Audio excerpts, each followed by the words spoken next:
மேன்மை தாங்கிய ஏபிஜே அப்துல் கலாம் ஐயா அவர்கள் இந்தியாவினுடைய 11வது குடியரசுத் தலைவராக பொறுப்பேற்று முதல் நிகழ்வாக தமிழ்நாட்டின் முதல் நிகழ்வாக திருப்பூர் நிட்மாவினுடைய வெள்ளி விழாவிலே கலந்து கொண்டார். அது திருப்பூருக்கும் பெருமை, நிட்மாவுக்கும் பெருமை, என் தமிழ்நாட்டுக்கே பெருமை, இந்த தொழிலுக்கும் பெருமை என்கின்ற அளவிலே 2003ஆம் ஆண்டு கலந்து கொண்டு நம்ம எல்லாம் அவருடைய உரையின் மூலமாக தொழிலுக்கு வலு சேர்த்தார்.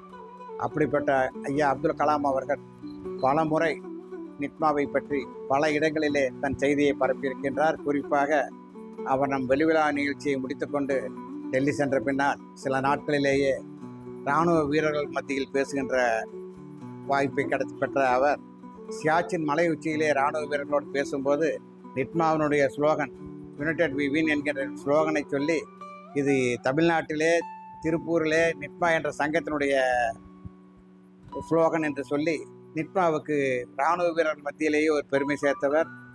அதே போல் 2வது முறையும் திருப்பூருக்கு நம்ம அழைப்பை ஏற்று வந்து மிக சிறப்பாக நம்முடைய நிகழ்ச்சிகளே கலந்து கொண்டவர்.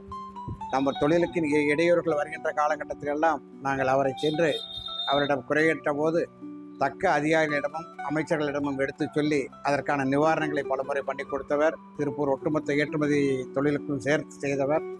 அவருடைய புகழை இன்று பேச வேண்டும். அவர் 11வது ஆண்டு நிறைவு ஆகிவிட்டது. அவர் மறைந்து நம்மை விட்டு சென்று, ஆனாலும் நாம் மனதில் என்றும் நீங்கா நினைவுகளோடு அவர் வாழ்ந்து கொண்டு வருகிறார். அவருடைய புகழ் இப்போது மட்டுமல்ல, இன்னும் 1000 ஆண்டுகள் ஆனாலும் நிலைத்து நிற்கும். ஏனென்றால் அவர் மக்களுடைய ஜனாதிபதியாக இருந்தார்.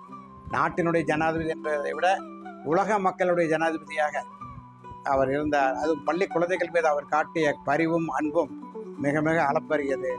அதே போல ஊனமுற்ற குழந்தைகளுக்கு அவர் செய்த சேவை என்பது 3 கிலோ 3.5 கிலோ வெயிட்டை காலிலே கட்டிக்கொண்டு நடந்த குழந்தைகள் மத்தியிலே வெறும் 600 கிராம் எடையிலே, அதுவும் பெரியவர்களுக்கு 600 கிராம், குழந்தைகளுக்கு 300 கிராம் இடையிலேயே அதற்கான உபகரணத்தை செய்து அந்த குழந்தைகள் துள்ளி ஓடுவதை பார்த்து பெருமகிழ்ச்சி கொண்ட பெருமகனார். நாடு வல்லரசாக வேண்டும் என்பதற்காக பொக்ரானில் அணுகுண்டை வெடித்து சாதனை புரிந்தவர். அக்னி ஏவுகணையை தயாரித்து அதன் மூலம் இந்தியாவினுடைய இராணுவத்தை வலிமைப்படுத்தியவர். இப்படி பல விஷயங்களை அவர் செய்ததையெல்லாம் அடுக்கிக் கொண்டே போகலாம். அப்படிப்பட்ட பெருமகனாருடைய 11வது நினைவு நாள் விழாவிலே கலந்து கொள்வதிலே நிட்மாவும் நிட்மாவுடைய நிர்வாகிகளும் உறுப்பினர்களும் பெரிதும் பெருமையும் படுகின்றோம். அவரை என்றும் நினைத்திருப்போம், அவர் வழியிலே நடப்போம் என்று கூறி அவருக்கு அஞ்சலி செலுத்துகிறோம். வணக்கம். நம்முடைய இந்தியாவுடைய குடியரசுத் தலைவராக 11வதாக பதவிக்கு வந்தவர். பதவிக்கு வந்தது சிலரால் பதவி அலங்கரிக்கும், ஆனால் பதவி சில பேர்த்தை அலங்கரிக்கும். இவர் இவருனால பதவி அலங்கரிச்சிருக்காரு. அந்த அளவுக்கு இவர் மக்கள் மனதில் நீங்காத இடம் பெற்றிருந்தார். குழந்தைகளுக்காக பல நல்ல காரியங்கள் எல்லாம் செஞ்சிருக்காரு. நாட்டுக்காக சமூக சேவையெல்லாம் நிறைய செஞ்சிருக்காரு. சுருக்கமாக சொல்ல போனால் அவருடைய பிறப்பு சாதாரணமாக இருந்திருக்கலாம். இறப்பு இந்தியா மட்டுமல்ல, அனைத்து உலகங்களுக்குமே உண்டான அவர் ஒரு எடுத்துக்காட்டாக விளங்கினார் என்பதை நன்றியுடன் தெரிவித்துக் கொள்கிறோம். அவருடைய இந்த மறைவு நாளன்று அனைவரும் அஞ்சலி செலுத்தியிருப்போம். நன்றி, வணக்கம். இந்திய குடியரசுத் தலைவராக 11வது குடியரசுத் தலைவராக பொறுப்பேற்று ஒரு மிகப்பெரிய எடுத்துக்காட்டாக வாழ்ந்திருக்கின்றார் அப்துல் கலாம் ஐயா அவர்கள்.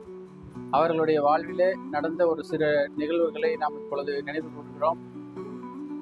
அவர் தன்னுடைய குடியரசு மாளிகைக்கு செல்லும் பொழுது அங்கு இருக்கக்கூடிய பணியாளர் அவருடைய ஷூவை துடைக்க வந்தார்.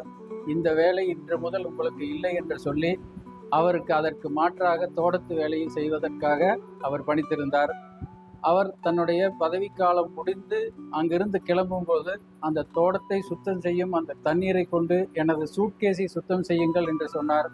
அவர் ஏன் என்று கேட்டபொழுது, இந்த ஒரு அப்துல் கலாம் என்பவர் இந்த குடியரசு மாளிகையிலிருந்து ஒரு தூசை கூட எடுத்து செல்லவில்லை என்று இந்த உலகம், இந்த நாடு நினைக்க வேண்டும் என்பதற்காக அதை உதாரணமாக சொல்லி, அப்படி வாழ்ந்த ஒரு மிகப்பெரிய மகானின் வாழும்போது நாமளும் வாழ்ந்திருக்கிறோம் என்பது நமக்கெல்லாம் மிகப்பெரிய பெருமை.